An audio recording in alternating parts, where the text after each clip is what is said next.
brought you by Silver Pumps and Motors. Top quality और consistent performance के लिए सिर्फ सिल्वर पंप्स नाम याद रखना. ఏపీ లిక్కర్ కేసుకి సంబంధించిన అప్డేట్ ఇది. ధనుంజయ రెడ్డి, కృష్ణమోహన్ రెడ్డిలకు వైద్య పరీక్షలు పూర్తయ్యాయి. ఏసీబీ కోర్టులో హాజరుపరిచారు సిట్ అధికారులు. లిక్కర్ స్కామ్ కేసులో కృష్ణమోహన్ రెడ్డి, ధనుంజయ రెడ్డిల రిమాండ్ రిపోర్ట్ కీలక అంశాలను ప్రస్తావిస్తోంది. కేసిరెడ్డి రాజశేఖర్ రెడ్డితో కలిసి లిక్కర్ స్కామ్ కి పాల్పడినట్టుగా అందులో ప్రస్తావించారు. కేసిరెడ్డి రాజశేఖర్ రెడ్డి పర్సనల్ కార్యాలయంలో రెగ్యులర్ గా సమావేశం నిర్వహించారని, ఈ సమావేశంలో కేసిరెడ్డి రాజశేఖర్ రెడ్డితో పాటుగా మిథున్ రెడ్డి, సాయి రెడ్డి, సత్యప్రసాద్, వాసుదేవరెడ్డి పాల్గొన్నట్టుగా వెల్లడించారు. లిక్కర్ నెట్వర్క్ ద్వారా వచ్చిన కమిషన్ మొత్తాన్ని కేసిరెడ్డి రాజశేఖర్ రెడ్డితో కలిసి మేనేజ్ చేసినట్టు రిపోర్ట్లో సిట్ ప్రస్తావించింది. సంచలనం సృష్టించిన ఏపీ లిక్కర్ స్కామ్ కేసులో అరెస్ట్ల కౌంట్ కూడా పెరిగింది. లేటెస్ట్ గా ధనుంజయ రెడ్డి, కృష్ణమోహన్ రెడ్డిలను అరెస్ట్ చేయడంతో ఆ సంఖ్య ఇప్పుడు 7కు చేరుకుంది. మరోవైపు విచారణలో సిట్, ఈడీ దూకుడుగా వ్యవహరిస్తుండటంతో లిక్కర్ కేసులో వాట్ నెక్స్ట్ అన్నది ఉత్కంఠ రేపుతోంది. మీతో పని చేసినందుకు చాలా సంతోషంగా ఉంది. మీరే బెస్ట్ బాస్. ఇప్పటి వరకు మేనేజర్గా ఉన్నాను, ఇప్పుడు బాస్ అవుతాను. ఎలా? బాస్ వాలా బాస్ వాలా, బీ ద బాస్.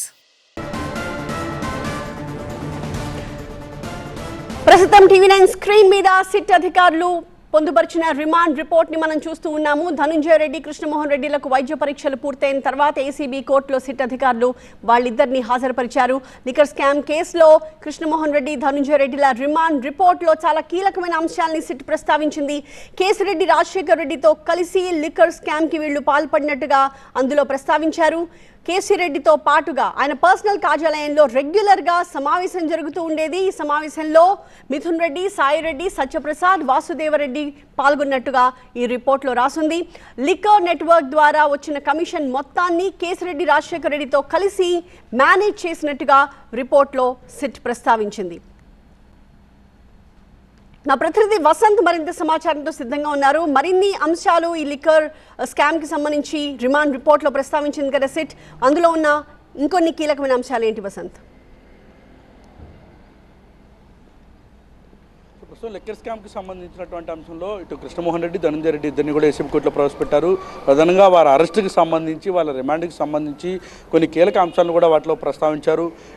ఎవరైతే కింగ్ పిన్గా ఈ లిక్కర్ స్కామ్కి సంబంధించిన కేసులో ఏవన్గా ఉన్నటువంటి కేసిరెడ్డి రాజశేఖర రెడ్డి ఉన్నారో ఆయన కార్యాలయంలో వరుసగా కూడా వీరంతా భేటీ అయ్యారు. ఆ భేటీకి సంబంధించి మిథున్ రెడ్డితో పాటు సాయి రెడ్డి, అలాగే సత్యప్రసాద్, వాసుదేవ్ రెడ్డితో పాటుగా కృష్ణమోహన్ రెడ్డి, ధనంజయ రెడ్డి వీరంతా కూడా కలిసి ప్రత్యేకించి ఈ లిక్కర్ పాలసీకి సంబంధించినటువంటి ప్రక్రియ మొత్తం పూర్తయిన తర్వాత ఏ డిస్టిలరీల నుంచి, సప్లయర్స్ నుంచి ఆర్డర్స్ పెట్టి వాటి ద్వారా కమిషన్లకు సంబంధించిన వసూలు నెట్వర్క్ రూపొందించారో సిండికేట్గా మారారు. అందులో వీరంతా కూడా కీ రోల్గా ఉన్నారు. వారితో పాటుగా వచ్చినటువంటి వసూలు మొత్తాన్ని కూడా కలెక్ట్ చేసుకోవడానికి వీరంతా కూడా వ్యవహరించారు. ఎవరెవరి దగ్గర ఎలా ఎంతెంత వసూలు చేయాలి, ఎంత ఆర్డర్ చేయాలి, వచ్చినటువంటి మొత్తాన్ని కూడా ఎప్పుడు ఎవరికి ఎక్కడ ఇవ్వాలి, వీటి వెనక మొత్తం ఎవరెవరు ఉన్నారో, ఎవరికి ఆర్డర్స్ ఇవ్వాలో అనే దానికి సంబంధించి మొత్తం కింగ్ పిన్గా ఉన్నటువంటి కేసిరెడ్డి రాజశేఖర రెడ్డితో కలిసి వీరంతా కూడా రూపకల్పన చేశారంటూ కూడా రిమాండ్ రిపోర్ట్లో చాలా స్పష్టంగా పేర్కొన్నారు.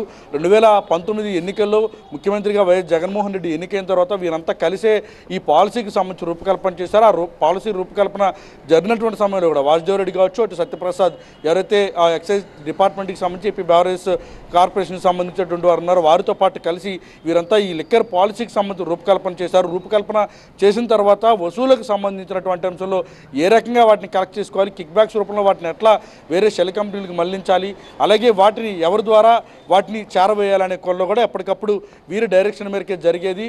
ప్రతి నెలలో కూడా వీరంతా కూడా భేటీ అయ్యేవారు. అందుకు సంబంధించి ఏవైతే కొన్ని ఎవిడెన్సెస్ ఉన్నాయి, వీళ్ళకి సంబంధించి కొన్ని ట్రాన్సాక్షన్స్ నిర్వహించారు. భేటీలకు సంబంధించి గతంలో కొన్ని టెక్నికల్ ఆధారాలను కూడా ఎవిడెన్స్ మొత్తాన్ని కూడా చెరిపేసే ప్రయత్నం చేశారు. వాటికి సంబంధించి కొన్ని ఫారెన్సిక్ రిపోర్ట్స్ను కూడా ఇప్పటికే కలెక్ట్ చేశామంటూ కూడా రిమాండ్ రిపోర్ట్లో పేర్కొన్నారు. అయితే ఈ ఎంటైర్ ఎపిసోడ్లో మొత్తం ధనంజయ రెడ్డి ఆయన గతంలో ఇటు గత ప్రభుత్వంలో కీలకంగా ఉన్నటువంటి వ్యక్తులకి చాలా దగ్గరగా పనిచేశారు. అలాగే ఇటు కృష్ణమోహన్ రెడ్డి కూడా గత ప్రభుత్వంలో ఉన్నటువంటి వ్యక్తులకి, గత ప్రభుత్వ పెద్దలకి చాలా క్రియాశీలకంగా ఉన్నారు. వారి బంధువులకు సంబంధించినటువంటి వారు అందరి ద్వారానే ఈ మొత్తం వ్యవహారాన్ని తెరవెనుకుండి నడిపించారంటూ కూడా రిమాండ్ రిపోర్ట్లో సిట్ పేర్కొంది. ప్రస్తుతం వారిని ఏసీబీ కోర్టులో ప్రవేశపెట్టారు. వారికి సంబంధించినటువంటి వాదోపాదాలు పెరిగే అవకాశం ఉందా? ఎస్ ఇప్పటివరకు కూడా లిక్కర్ స్కామ్కి సంబంధించినటువంటి కేసులో 7 వరకు కూడా అరెస్టులు చేరాయి. మరికొన్ని అరెస్టులు ఉంటాయనే సంకేతాలను కూడా ఇప్పటికే సిట్ చాలా స్పష్టంగా పంపింది. ఈ కేసులో క్రియాశీలకంగా కీలకంగా ఉన్నటువంటి వాసుదేవ్ రెడ్డి, సత్యప్రసాద్తో పాటుగా పరారీలో ఉన్నటువంటి మరికొందరి కోసం కూడా ఇప్పటికే సిట్ అధికారులు గాలిస్తున్నారు. ఇప్పటికే కిరణ్ రెడ్డి అనేటువంటి ఒక వ్యక్తి కోసం కూడా గాలిస్తున్నారు. అతను కూడా ఈ కేసులో నిందితుడిగా ఉన్నాడు. ప్రస్తుతం అతని కోసం సిట్ గాలిస్తూ ఉంది. ఎవరెవరు ఎంతంత మేరకు స్కామ్ చేశారు, ఎవరెవరు వచ్చినటువంటి కమిషన్ల మొత్తాన్ని ఎవరికి మళ్లించారు, వారికి సంబంధించి మరికొన్ని అరెస్టులు కూడా ఉంటాయంటూ కూడా చెప్తోంది. 3,500 కోట్ల రూపాయల వరకు కూడా ఇప్పటి వరకు లెక్క తేలింది. అందుకు సంబంధించి ఈ సంఖ్య మరింత పెరిగేటటువంటి అవకాశం ఉంటుంది. కాబట్టి ఇటు ప్రభుత్వ ఖజానాకి నష్టం వాటిల్లేలా చేశారు. మరోవైపు ప్రజల నుంచి కూడా ఇటు పబ్లిక్ ఎకానమీకి సంబంధించి కూడా లూటీ చేసే ప్రయత్నం చేశారు. కాబట్టి వీరికి రిమాండ్ ఇవ్వాలంటూ కూడా వారి రిమాండ్ రిపోర్ట్లు అయితే పేర్కొన్నారు.